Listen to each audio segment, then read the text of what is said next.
To reach our climate goals by 2050, the world needs to build millions of electric vehicles, wind turbines, and solar panels. That transition requires a massive amount of nickel and cobalt. In fact, demand for these specific metals will spike by 500% in the next few decades.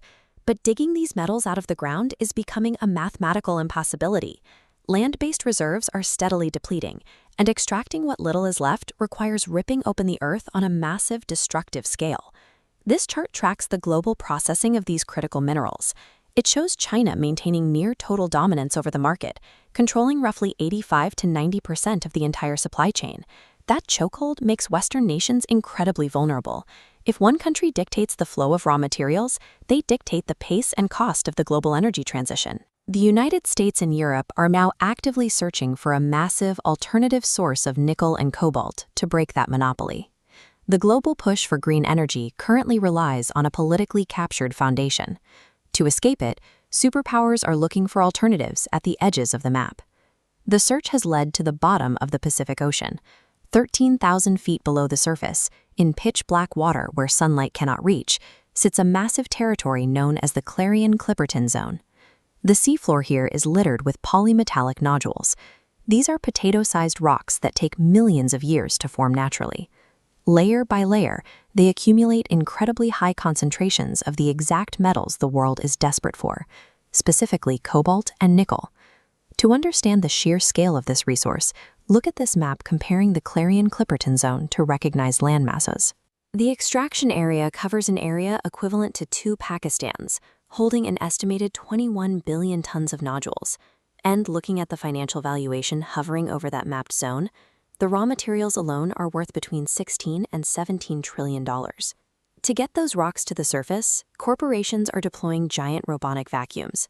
These multi-ton machines are designed to crawl along the seabed, rip the nodules out of the sediment, and pump them miles up to waiting ships.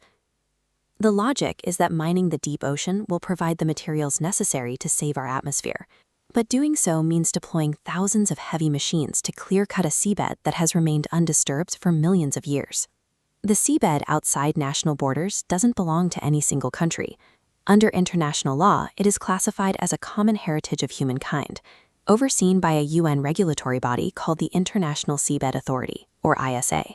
But the ISA is heavily influenced by the powers that fund it. China currently holds the highest number of exploration contracts, 5 in total, and uses its diplomatic weight to actively block discussions on marine conservation within the organization. This flowchart outlines Beijing's strategy, funneling Pacific deep-sea extraction points into Chinese processing nodes to create a monopolized supply chain. In response, the United States bypasses this network, using domestic legal loopholes to issue independent mining licenses. Meanwhile, India is executing an independent strategy to avoid relying on foreign powers. With a massive initiative called the Deep Ocean Mission, India has invested in custom hardware, like a manned submersible known as Matsya 6000, designed to secure its own strategic autonomy beneath the waves. International oversight has largely failed to contain the rush. The deep seabed has become a proxy battleground, where the prize isn't just territory, but the minerals that will dictate who leads the global energy economy. The deep ocean is often treated like a barren desert, but it actually contains highly complex food webs. When a large animal like a whale dies, its sunken body provides a localized ecosystem that sustains thousands of specialized scavengers and bacteria for decades. We actually have physical evidence of what happens when industrial machines interact with these delicate environments.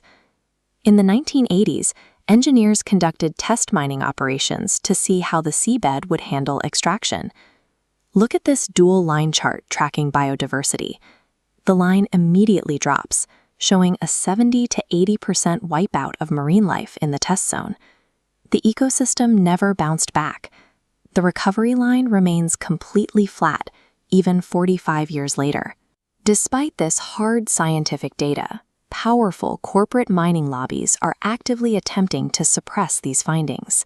The companies funding deep-sea research have repeatedly tried to bury the exact ecological studies they commissioned in order to secure their extraction contracts. Humanity is blindly applying brute force industrial methods to an ancient, delicate ecosystem we do not even fully comprehend.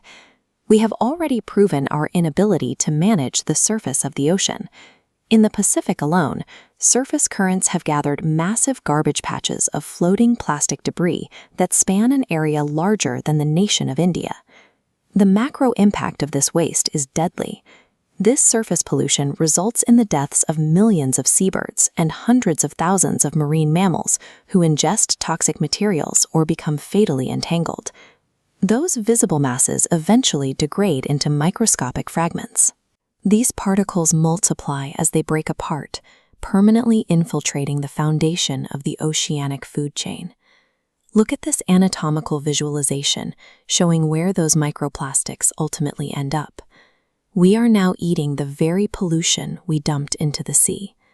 Recent studies indicate that plastic mass has traveled from the ocean directly into human bodies, now making up to 0.5% of a human brain, roughly the weight of a physical credit card. To lower our carbon footprint, we are preparing to rip open the bottom of the sea.